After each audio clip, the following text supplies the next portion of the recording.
political analyst Laura Fink is here to break it all down for us. Some highlights, some lowlights, a little bit of everything here. Laura, thanks for being here. Thanks. It's good to join you both. Let's just start with the border wall, which is an important issue, obviously, for us living right here in San Diego County. And this is what the president had to say about that last night. Now is the time for Congress to show the world that America is committed to ending illegal immigration and putting the ruthless coyotes, cartels, drug dealers, and human traffickers out of business. So that's what he had to say about making his case once again for the border wall, not backing down on that. What are your thoughts? Well, it's interesting because he spent more time on immigration than any other issue and really did not budge from his position, nor did he mention the 35-day government shutdown and 9 days from now the fact that we'll be negotiating that again in Congress. So if you were looking for something, a point of negotiation or a reeling back of his position on the wall, you didn't find it there. This was a hardcore appeal to his base. It was something that he fleshed out in more detail than any other topic. Clearly the top of his priority list remains immigration and his wall. He didn't mention anything about the executive order there, which a lot of people were curious if he was going to do. I asked viewers to weigh in on the State of the Union while tweeting about it last night. We were both tweeting about it. Viewer William Ensley says it was horrible to watch and all of them just need to get along, period. But there was a few moments of unity, especially when the president brought up women and jobs. Listen. We also have more women serving in Congress than at any time before.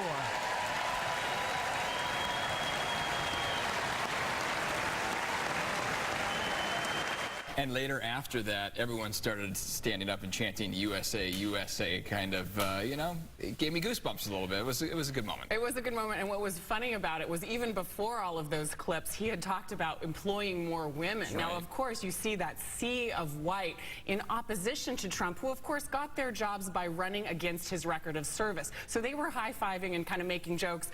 So a moment of levity in the chamber that night and a focus on the female representatives of Congress that broke records this year. One of the most divisive issues that the country is staring at once again is abortion, and specifically late-term abortion. Obviously a huge hot-button issue in New York and now Virginia and several other states. And this is what the president had to say about that. To defend the dignity of every person, I am asking Congress to pass legislation to prohibit the late-term abortion of children who can feel pain in the mother's womb.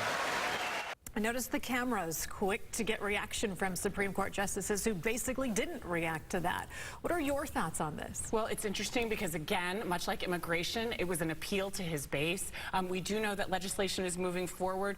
Those that would support that legislation would talk about the health of the mother, and he framed it in very different terms. This was an appeal to his evangelical Christian base. Once again, in this speech, it was a mixed bag because the calls for unity were also mixed in with these sort of appeals to the base and these hardcore issues that are extremely divisive and that Americans have very different opinions on.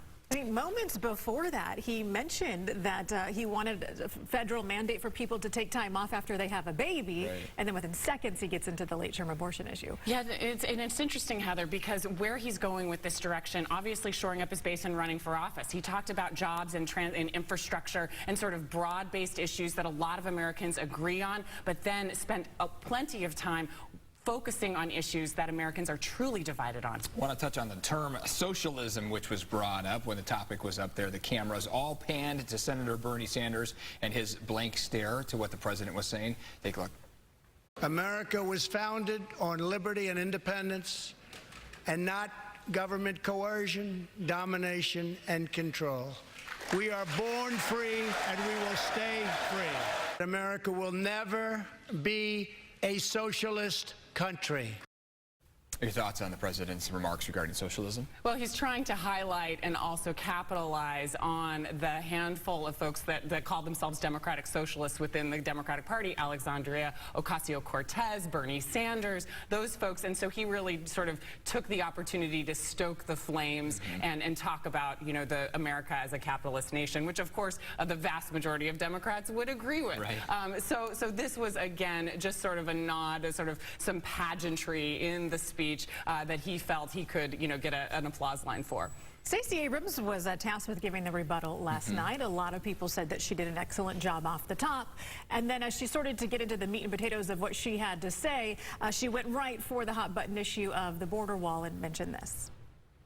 The shutdown was a stunt engineered by the President of the United States, one that defied every tenet of fairness and abandoned not just our people, but our values. Of course, right before that, Trump on the wall said, "I will get it built." Where do we stand here? So what's interesting is Stacey Abrams had the thankless task of the hardest 10 minutes in television. Following up any president's State of the Union is always difficult.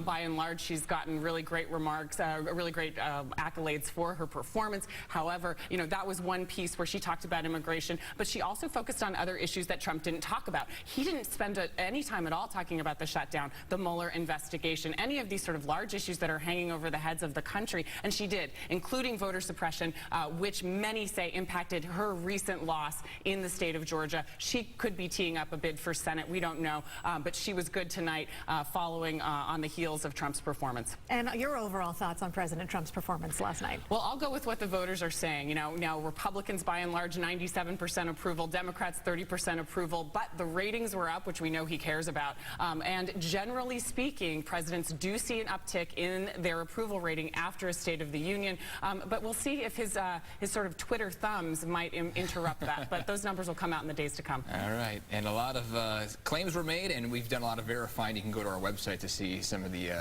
accuracy ratings involved with that as well. Laura, thanks so much for coming in. We Thanks, sure sir. appreciate it. Thank you. Turning now